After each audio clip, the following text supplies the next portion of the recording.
Hey guys, what's going on? It's Eli with Little Blue, and yes, and finally, Little Blue is joining me reviewing Lower Decks. Yeah. So, and he got to watch episode 9 with me. In fact, you didn't even watch any of the other episodes. And, I did watch the first episode. yeah, you watched the first episode and then up to episode 9. Yeah, and I didn't watch anything didn't watch anything else until episode 9. I was really impressed. It's really funny. It's well written. Yeah, because since I had to tell you when I first started reviewing Lower Decks, I had to tell it for you. You know, I had what you told me to say, and now finally you get to say what you think of Lower Decks so far, even though you watched the first and last episode. Well, I loved the idea when I first heard what was happening, what they were doing with it. I thought it was a great idea, and to watch it, and for there being another animated Star Trek show. Exactly, and I think you have to have some Trek knowledge to understand, to appreciate some of the finer nuances of the show in terms of its comedic, its humorous content rather. But it's there's a reference to Wolf 359 being an inside job. Yeah. Well, I mean that just made me laugh hard, and I forgot about that. Never knew what it was. If you didn't know anything about Star Trek, you would just like, what? It would just be like a stupid joke. And if you've not seen, say, Next Generation, which Wolf 359 heavily mentioned, so yeah, it's that was like ground zero for the big Borg battle. Yes, and the best of both Picard worlds. led him as Locutus led and which we would Borg against the Federation, and which we would also see in the first episode of DS9. Exactly. Yeah. So but I'm sure some of you guys, of course, you'd seen Next Generation and DS9, and you get what Wolf 359 is. So yeah, so there's a lot of different references to it,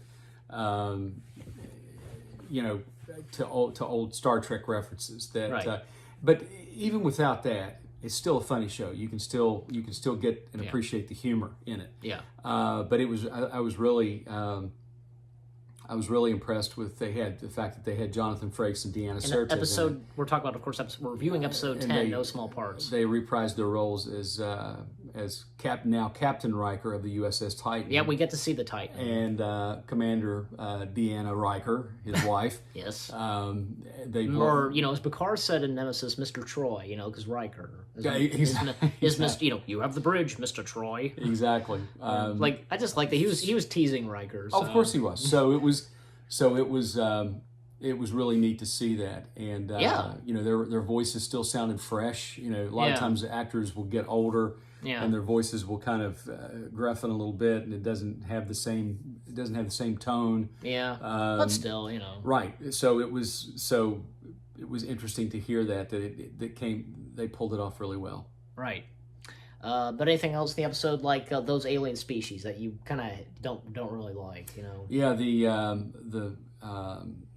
oh my goodness, I've already forgotten. I think that starts with letter P, The placket or something. Oh my gosh, I can't remember. I can't believe that alien species first appeared in season 2 of Next Generation, like in that because they kind of like. The Pakled. They held Geordi hostage. So yeah, they were idiots, and they had all this technology. The idiot aliens of Star Trek. It reminded me of and I think it was sort of playing off the fact that where we're still, we have all this technology and all this supposed intelligence. As a group on Earth, we're still very stupid. I mean, I'm sorry, the human race is stupid. If you look at it in a collective, individually you can reason with someone, but you get people in gangs or groups, and it's like a mob mentality, and you can't reason with idiots. Yeah. So that's what it reminds me of. It's like they have technology that goes beyond their comprehension or their level of intelligence, right? And likely would never have any higher level of intelligence than maybe Neanderthal. Yeah. So that's why I was telling Eli when we were watching. I said the Federation should just wipe them out of the galaxy and just extinguish them and make them an extinct species because they're dangerous and they're a nuisance and they're belligerent. Yeah. So they make the Klingons look like just the Vulcan, really. Yeah. Yeah. But anything else in episode 10, like, because with its story and such, No, the story was good. It's the animation is good. Yeah. And the story, the storylines seem to be really good. I've only seen 2 episodes, so I'm assuming that from episode 2 through episode 8. No, episode 2 to 9. 2 to 9. This is episode 10, so. Okay, so episodes 2 to 9, they were just as well written as episodes 1 and 10. So I like the show. I'll definitely go back and watch some of the episodes from season 1. I don't really know that there's much getting caught up on because I really didn't catch more this time than I did before. I wasn't lost. It seems to be pretty easy to pick up on. Right.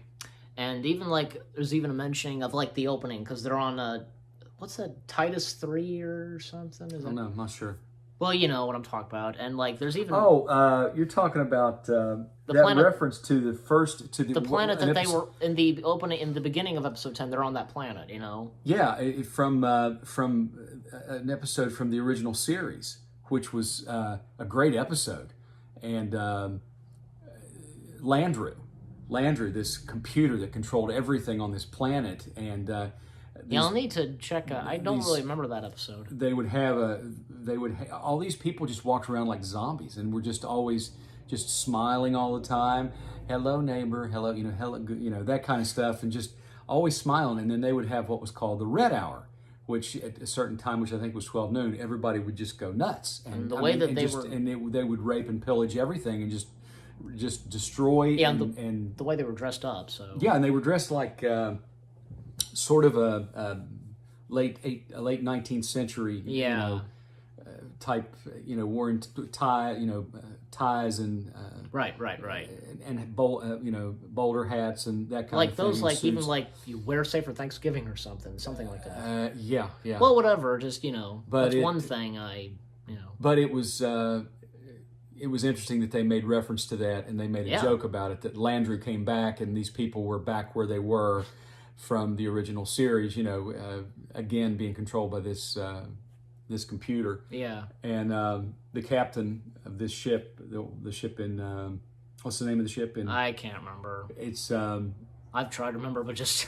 it's a very odd name. It's a really odd name for a starship, and I just thought that's just really odd. Yeah. But the Captain Freeman. Captain Freeman. She says, she's trying to set him straight, and it's really funny. There's even a mentioning of like a reference and a picture of Kirk and Spock. Yeah, and the picture they show is from the first animated. Is from the first animated Star Trek series. That's what's so funny. That's nice. Yeah, it was nice that they did that, but it's a funny show. Yeah, and you need to watch the rest of the episodes. Yeah, go back and watch the rest of the episodes, definitely. And you probably didn't notice because in the episode, because it was pointed out and shown at the end of episode 9, because Freeman is the mother of Ensign Beckett, so exactly. Yeah, but still, you need to watch the episodes, so and there's one character I told you about, and still, when you need to watch the rest of the show, Badgie, voiced by Jack McBrayer, so you know him like he's best known for the voice of Fix-It Felix and Wreck-It Ralph, Fix-It Felix Jr., and he was also in 30 Rock, so right. So overall, episode 10 was good, and for it being the final episode for season 1, and I love, because one more thing, I love it when the Titan shows up, the Star Trek theme plays. Yeah, the whole Star Trek theme plays. They clear out the Packlet pretty quick. It was funny. That was cool. Yeah. It was cool that Star Trek music, my favorite version of it, the Star Trek theme, was played. Yeah, exactly. And like that's the kind of music that would play because like when a battle would happen. So. Yep. Like, I don't know what the word is, but like, say, because like when the Titan came in, that was like a heroic thing. Like, okay, this is exciting or something like that. Yeah. Right. If you get what I'm saying. Exactly. Yeah, and you notice, guys, because Little Blue was wearing Star Wars. That's all right. Well, we had also, one thing is we had even reviewed, say, we had finished doing the Mandalorian marathon. So. More to come as you're watching this, and as I'm still in costume from that. So. Yeah, and as you're watching this tonight, so. But anyway, so again, with that said, because episode 10 it was good, huh? Episode 10 was good. Yeah, and season 1 it was great too, and still you need to watch the rest of the episodes from episodes 2 to 9. So you need to. I will. Yeah, maybe I mean, I've already reviewed them, but if you guys want to see just Little Blue review them or me join in, you guys let us know on that. So, I mean, I did this myself because, and now finally he joins me for this episode 10. So, Right. But anyways, so and I guys told you what he said on episode 1. So, but you guys let us know as I explained. So, anyway, so if that said, episode 10, it was great as we said. Yes. And look forward to see what season 2 has in store. Yeah, Absolutely. Yeah, definitely.